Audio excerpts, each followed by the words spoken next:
lot of people who are afraid of being on camera, they're also afraid of being seen and perceived.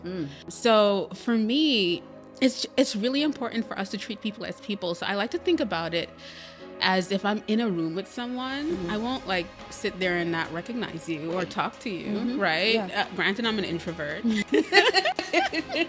But still. but people deserve that respect. All the things that men do in 24 hours, they go through the 4 cycles in 24 hours, and we take a month, 30 days to go through the same cycle. You know, you have to find that rhythm within yourself that is already built in and use it to your, advantage.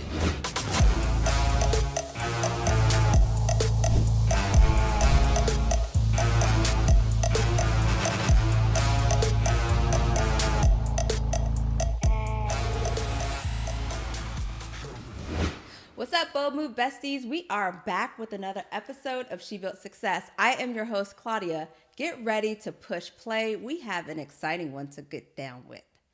All right, so today I'm joined with XayLi Barclay of Brave on Video and Camera Confidence. She is a video coach extraordinaire, and y'all, let me tell you something.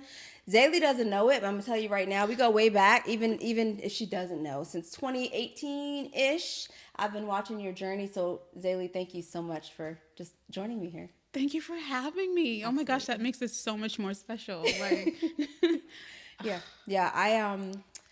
I have been watching you. I actually was introduced to you through another acquaintance friend, Yasmin, and I don't remember what she posted, but I just remember like, yep, I'm following her, and her you, and I said, yep, bet, let's go. So I followed, and I can remember this is about 2018.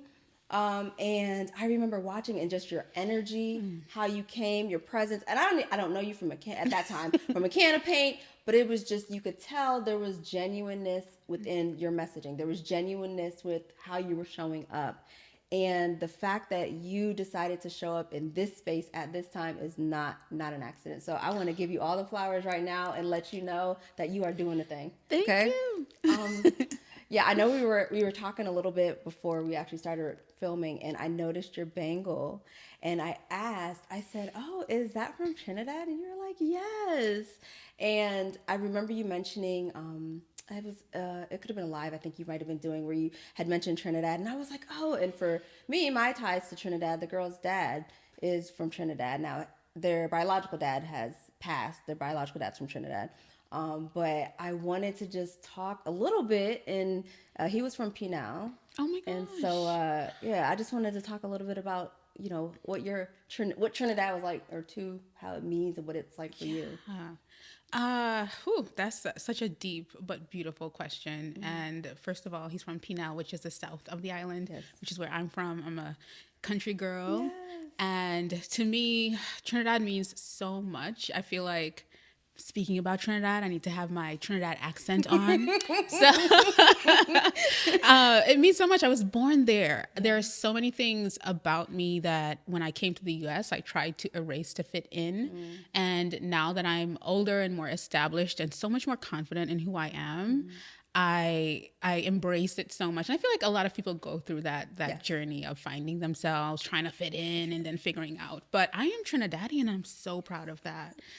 So it's so beautiful to hear that you have ties to Trinidad as well. It's a beautiful country, beautiful people. They're just different. I don't know how to.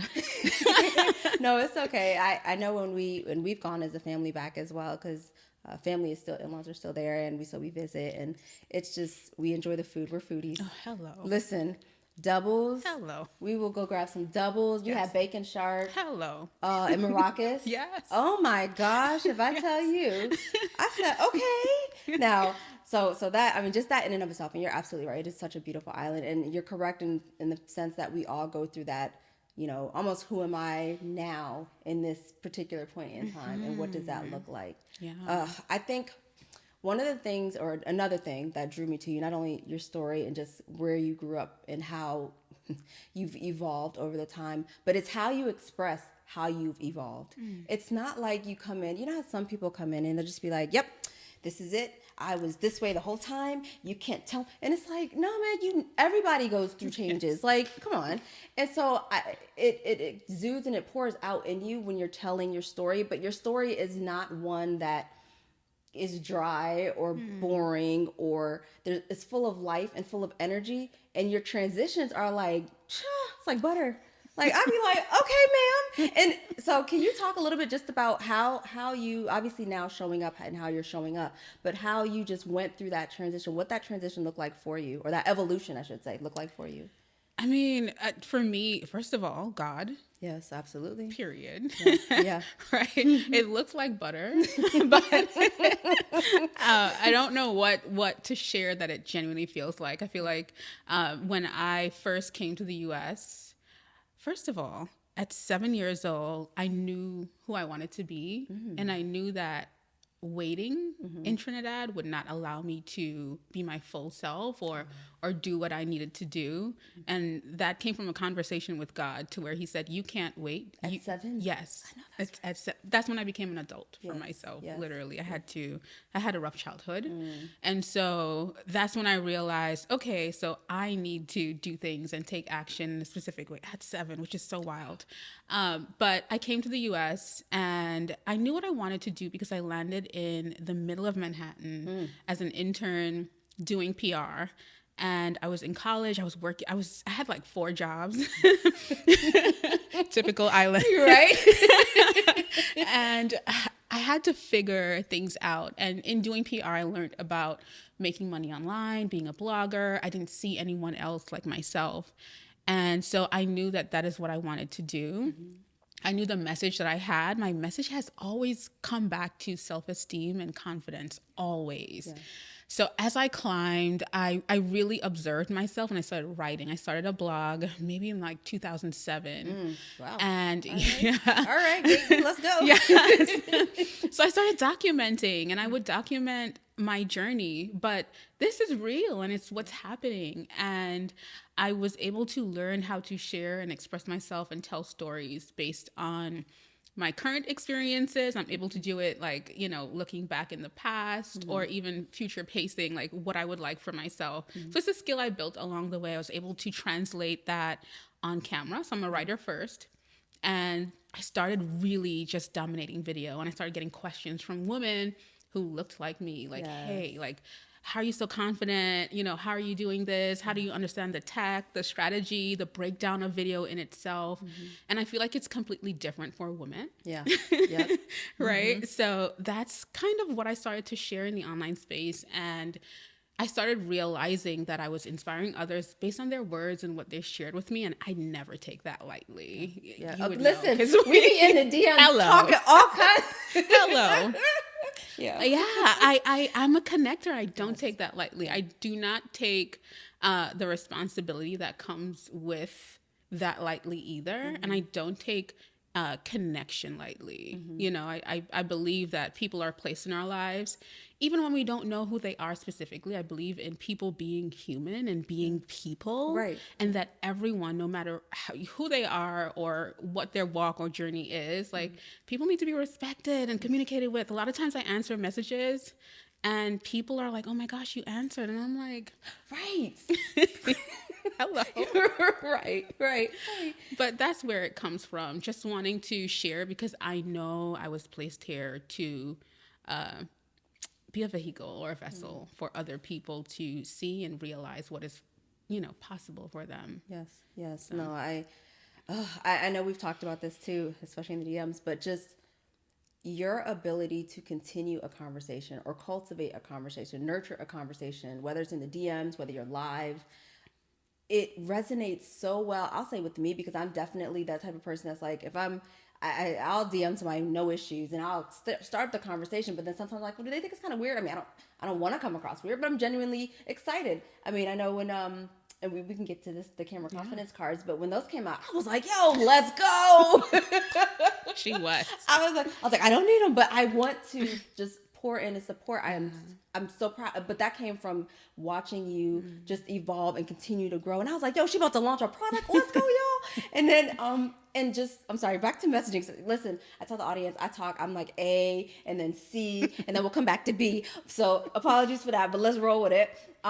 Just how you genuinely connect with people is what I'm really getting across. And you care. Like when you're live, of course, you wait for people to come on and they'll comment, but you call them out. Some people some people you don't, but you'll call them by name or their handle or what have you, and you engage and you have that, and you don't see that, at least I don't see that a lot on social. It's very me, and I-centered. Yeah. So how do you instill, I kind of know the answer, I'm setting this one up, but still, how do you instill that when you're, as a video coach, when you're either working with clients or brands, how does that look like? What does that look like in working with you? The work that I do requires for me to do that. And so it's a lot of people who are afraid of being on camera, they're also afraid of being seen and perceived. And so me intentionally calling you out, but also letting you know that this is a family here. It's a community. Like if you are on my lives, you'll see people who have been following me for years and, or we be in the DMs chopping it up, or people who are in my programs or have taken my courses, or, we've communicated in some way before. They'll come on too, and they know, what the vibe is already. Yeah. So it's kind of a big party, no matter how small it is. Because sometimes I'm just on live with one person, which is totally fine as well. So for me, it's really important for us to treat people as people. So I like to think about it as if I'm in a room with someone, I won't sit there and not recognize you or talk to you, right? Yeah. Granted, I'm an introvert. But still. But people deserve that respect. Right. So if you're on my live, and I know it doesn't rub well with everyone because they're not used to it. Me being brave enough to be on video doesn't mean that I can't acknowledge that you are in the room and we're here together. Right. And I think that a lot of people don't think about it in that way. If I'm in a room with you, I'm going to ask you questions. I want to know about you. I want to connect. And so that's the reason I ask questions. I genuinely care. So for me, it's not strategy. Right. It's honestly, if we were in a room together, I would, want to connect and learn more. Absolutely. So. Absolutely. And that's the thing. It is genuine, and you can tell it's genuine because you can tell when it's put on too, not by you. I ain't gonna name no names, but no, but it's genuine. and I think that, to me, outsider in, that's obviously part of your brand, but that's what excels you. That's what propels you. Like, people pick up on that. I picked up on that. I picked up on that, and I didn't even know you. And this was whatever the delta of 2014 to 18 is, 6 years or so. Like, I picked that up, and I could tell, even in the at that time, I think it was just the stories that I was kind of flipping or not flipping through, but listening or watching, and I was like, okay, or the posts that you would put up, and when you come across it's you're teaching, but you're not like, this is how you should do it, and like all harsh. It's very soft, it's gentle, but at the same time, it's like, yes, you can do it too. This is not just for me. This is something that you can do. You pour in. That's what I'm trying to say. You pour into others, and in doing that, it's, to me, the messaging, the cards. Okay, let's talk about the cards. Can we talk about the cards? Yes. Listen, these camera confidence cards, y'all. It is beyond affirmation. But I want you to say, can you speak about how it even came about? Yeah. Oh my gosh. I thought of those cards maybe around 7 years ago. And what happened was I was on my journey of, finding my footing when it came to being on camera consistently, when it came to selling on camera, because some of us are afraid to sell in person. Imagine being on camera and selling to people, or, as my journey evolved, I would write down an affirmation that would help me push through. Yes. Right. So, if you're selling a premium product or a high ticket product or even it doesn't matter what the product is. Sometimes the exchange of energy with sales is scary. And so I would write to myself, I'm able to sell high quality products easily. Yes. I'm able to sell premium products easily, or services, or whatever it is. I would write it down. And so I shared that I started sharing it with my email list. And I released it first for free as audios, and thousands of people downloaded them. And I was like, yeah, wait a minute. So I realized that there was something there. And every year I would tell my team, hey, okay, we're going to do these cards. And we would start putting it together and all the things. I started putting them on Instagram. And every year I would forget it. There's always a project that you're this year we're doing this, and it would fall away. And this year I just decided, wow, man, I'm not keeping my word here. I need to sit down and do it. And so I stayed away from being online for like 30 days, and I had friends messaging me like, girl, where you at? You okay? And I'm like, I just need to sit with myself and restructure a business and really look at like where this could fit in, and just the flow of things. And so it was also time for me to do a revamp of my full on way that people can work with me and things like that. And so in 30 days, I found a manufacturer. I tested a bunch of different people. I started sharing on socials, like, what the process was. You were in there, like, girl, yes. and so I launched it, and oh my gosh. Is this your first physical product launch? So honestly, back in the day, I used to make jewelry and sell. I used to make clothing and sell. So it's not my first run, in which I had so many scars from that. I think that's why it took me so long to launch a physical product again, because I used to sell merch. I had a whole different brand back then, created around self-esteem again. But it basically yes and no, but yes, right. Like in this way, yes. Yes, and I can attest, because I watch all the posts and the stories and the threads, and you be like reposting when others share and like their wins, and it's just like, so I know I keep chiming on it, but it's because you don't see it all the time, but it's just so beautiful to see. Like, you're basically big up in your community, and you're like, yo, this is really dope. I like how you did this. Like, keep going, keep shining. Or even the podcast. Like, can we talk about your podcast just for a minute? And the guest, I think one of the episodes, the cycle episode, like that one, it was definitely. Can you break down what? Of course. This is for this part of it is for female listeners, so y'all hang tight. Go ahead. It's funny. I had a podcast with a huge male coach in the industry, and I started going in with the cycle, and the poor guy, he was like sitting there like, but I got so many messages after from women who listen. But your cycle, your menstrual cycle, as a kid, when I first had my cycle, it was so painful. Like, oh my gosh. And so I would stay home from school whenever it was the first day. And so I kind of carried that with me throughout the journey. And I ended up working at this amazing company in Brooklyn that most interns want to work at when I was in college. Yeah. And the office gossip walked up to me one day, and he said, oh, the boss told everyone that you had to leave because you have a painful cycle. And I was like, yeah. Okay. And so I carried a lot of shame about my cycle. It was one of the reasons why I knew I had to work for myself. So it gave me that fuel. But I learned how to use my cycle as one of my superpowers. I started doing a lot of research based on your menstrual cycle and the phases, like your menstrual phase, your follicular phase, which is right after you're done bleeding, the energy and the power you have in that moment. For me, I use it to brainstorm topics, to organize things, to plan the rest of the month. I use it for so many things, but through each phase of your cycle, you have different strengths. So ovulation is when I sell, is when I close the most, is when I negotiate, it's when I am active and moving around on social, and I create enough so you never think that I'm missing. Right. For the next 2 weeks. Hello. And so, as I move into luteal, which is where you get inward, it's where I really like refine sales copy. Really connect with my ideal customer or client. I understand exactly where they are because I'm feeling more inward myself.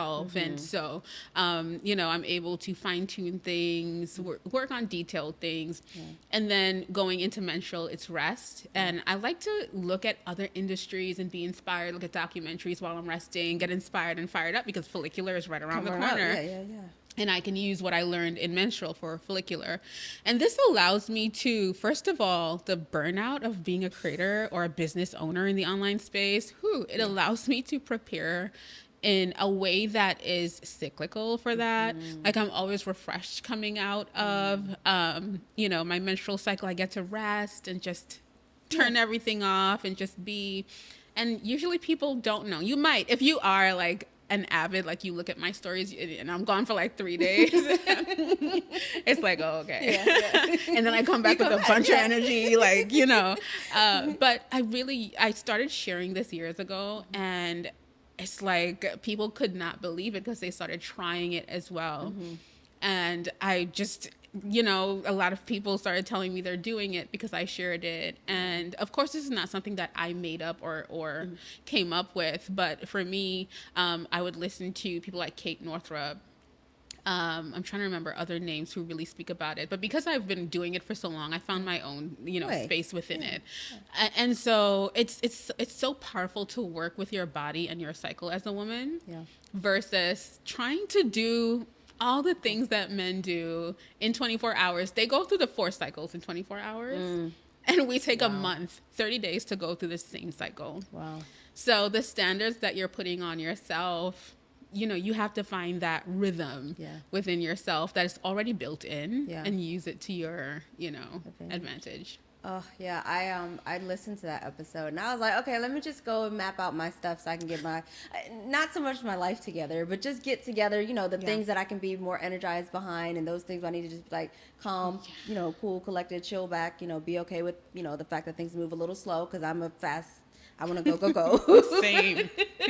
So I did appreciate listening to that episode, and I was like, all right, I do need to sit down and map this out, and I'm gonna run this recording back as well. I'm gonna go do it again, and make sure I get it all the way together and proper. But no, I think that I went back to your like very, very beginning, like literally episode 1 of the podcast, and I was there, and she's like, you went all the way back in archives, only because like I just, for me, if I'm gonna listen to a podcast or anything, I will go back from 1, and I'm a 2Xer, so I'll listen to things. I'll listen to things, but I'll go back from 1 and I'll 2X it. But it was just listening to what you were saying, how you were showing up. The message has not changed. Like your undercurrent is always in gratitude, is always in speaking highly, is always in building up others. That not that you're ever trying to get away from it. I know that's you, but it's you. Does that make sense? No, it does. It does. And there were times along my journey where I'm like, well, do I have to be someone else, or do I have to be like aggressive, or do I have to be a bad itch, or, present myself differently to, like you'll see other people doing things and you start thinking, oh, maybe I need to do more of that. Yes. But it always feels uncomfortable. As soon as I try to do something like that, God, he would be like, hello, check you. What you doing? What you doing? Right. He's Trinidadian at that time, like, hello. So for me, I always, that's why I speak about authenticity so much. That's why I speak about knowing, like, innately, like understanding your value, or centering yourself and being aware of who you are and what you're presenting and projecting out there. I think that's so important because so many people are mirroring other people or doing things that they don't know the true reason of why they're doing it. And I think you tend to lose yourself when you operate in that way. Absolutely. What would you recommend somebody do who is starting out on video or is scared to start on video to get acclimated? Because clearly video is like the thing. Like it is queen of everything, y'all. Queen. Okay. What would you recommend as a starting point? Everyone is different. So that's the first thing that I would want you to do is try to think about like what is easier for you, right? Some people hate pre-recorded videos and they are cool with live, right? They're like, oh my gosh, I'm a live girl. Some people, they hate live and they really they'll focus on pre-recorded. I was like that. Like I did not like live video. I could edit pre-recorded. Right? So that was my thing. But so over the years of coaching people, finding your strength first. Like, where is your strength? Maybe your strength is not even on camera. Maybe it's that you need to write and organize your thoughts before you even get on camera. Okay. The biggest thing that I want you to do when you're starting out is make the decision to continue. So it's more about figuring out, who do I have to be to step into the next level? And in fact, that next level already exists. So now I want to work backwards, because a lot of people don't start with goals. They start with the want of, I want to do it, right? But you have to understand why you want to do it, because then you won't stick to it. Yeah. Which is the biggest reason people fall off. I see so-and-so doing it. She has a podcast. She has a podcast. What's your genuine why? And start working backwards from that. So, and then you can decide, okay, I'm going to get on camera in the way that feels most comfortable to me, whether it's figuring out my script or getting my thoughts out of my head. Right. And then you figure out if live or pre-recorded is better for you. And then you take action with either. Another way to start, if you have not started just yet, is using Instagram stories. Very true. It's the most effortless way to connect with people, to connect with, your client or customer, or just start sharing stories, start speaking to the camera in that way, even if you have to think it out first. And then the last thing is trust yourself. That part. Trust that stream of consciousness that you're having. It does not have to be perfect.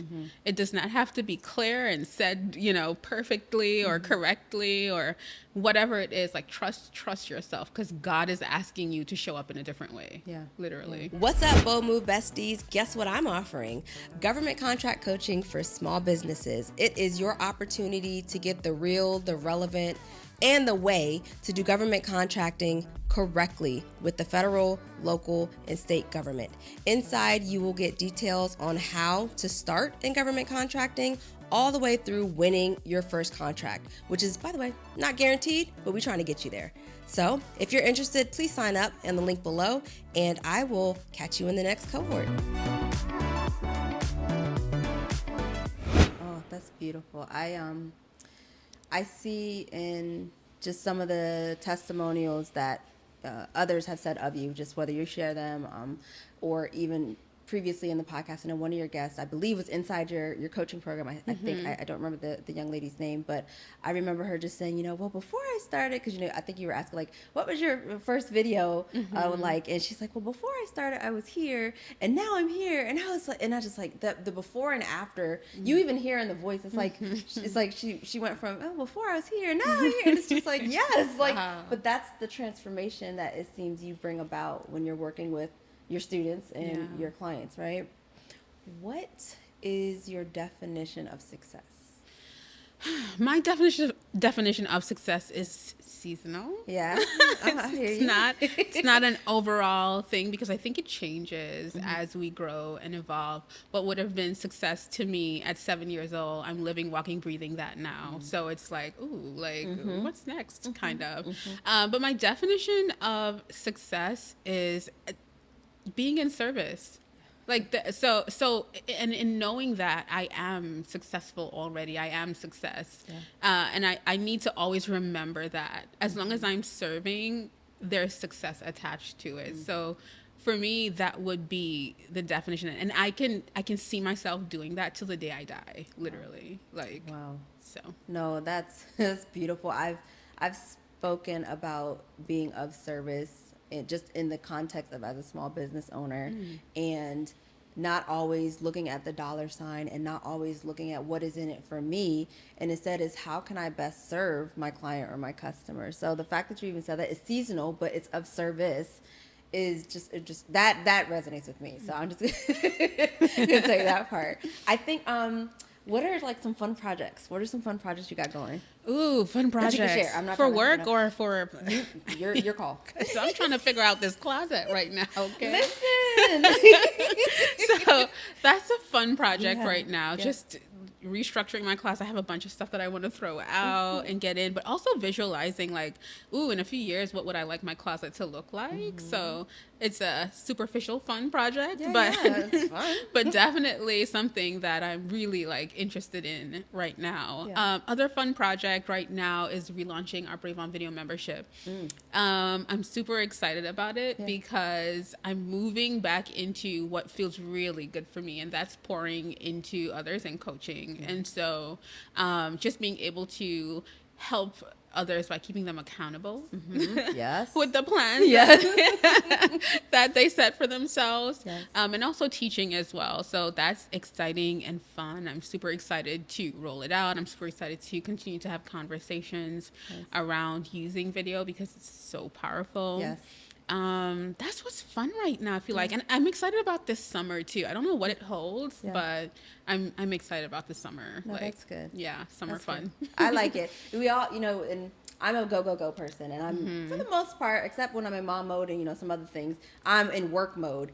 And to have things to kind of decompress, or like, so I'm a student pilot, and doing the whole like flying thing, I was telling the kids, I was like, y'all, I haven't flown in a while because you got commitments, you got things that we're doing, and it's like, but I need to get back to that, and I recognize I need to get back to that, something for me to decompress. But while it's not quite a project, it is an accomplishment once I get to that private pilot's license. And a flex. Yeah, that's what.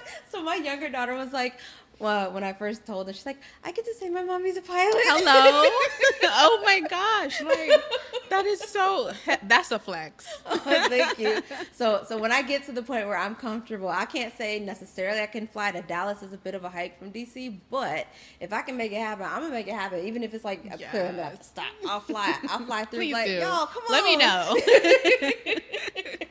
No, but I know one of the things I did want to touch on, and you've talked about in your own content. Obviously, this is your method, the unique method. Yes. Can you just kind of brush the surface, just so our audience knows a little bit about what you've come up with? That I've heard it, so I'm not going to spoil it. I'm sorry. Go ahead.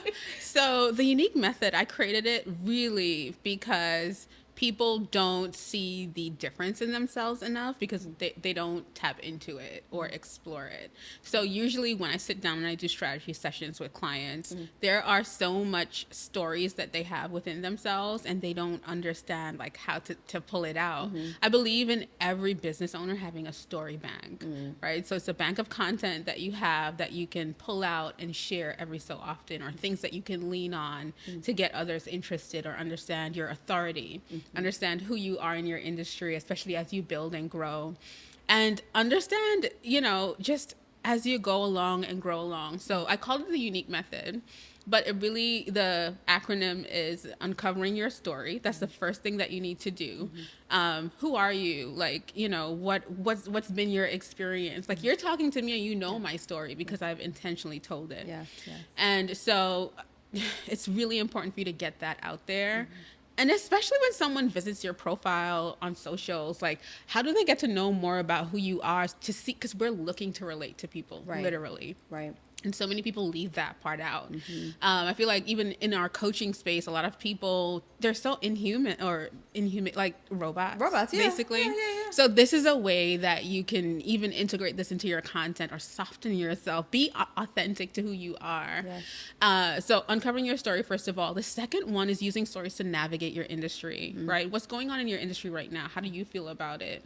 How did you even start? Yeah. Like, what got you here? Yeah. Things like that. These are stories that we need to tell over and over every day. How do you feel about something that's happening in your industry at the moment? What are the trends in your industry? A lot of people don't know what's going on in their industry, right? Right.